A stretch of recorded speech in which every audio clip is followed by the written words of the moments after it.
Ce mardi 23 janvier, Sandrine Bonnaire était l'invitée d'un aparté sur Canal+ et l'actrice est revenue sur la terrible agression qu'elle a vécue il y a quelques années. Depuis quelques semaines, Sandrine Bonnaire se répand dans les médias afin de sensibiliser les Français aux conditions parfois déplorables des résidents en EHPAD. En effet, en août dernier, sa mère Lucienne a trouvé la mort dans des circonstances troubles dans un de ses établissements spécialisés. Depuis, Sandrine Bonnaire fait tout pour connaître la vérité. Je ne suis pas sur les réseaux sociaux mais j'ai décidé de le faire aujourd'hui, pour à la fois dénoncer un dysfonctionnement et dénoncer des maltraitances et des négligences au sein de l'EHPAD où résidait ma mère.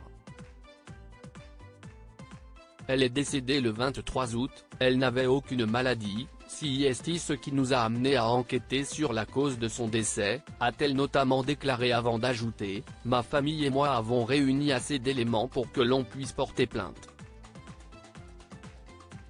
Il est impensable qu'il y ait de la négligence, de la maltraitance dans certains établissements. Ce n'est pas la première fois que Sandrine Bonnaire mène un combat pour un membre de sa famille. En 2007, elle réalise un documentaire intitulé Elle s'appelle Sabine sur sa sœur atteinte de handicap mental.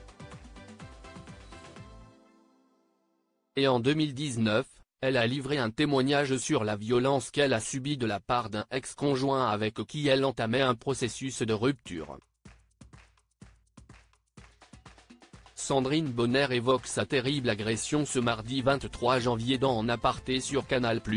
Sandrine Bonnaire est revenue sur ce moment douloureux de sa vie. On connaît mon histoire, j'ai été agressée et j'ai fait un mini-coma, a-t-elle débuté, visiblement émue. Quelques secondes plus tard, elle a ajouté « J'ai eu une triple fracture de la mâchoire, tout a bougé.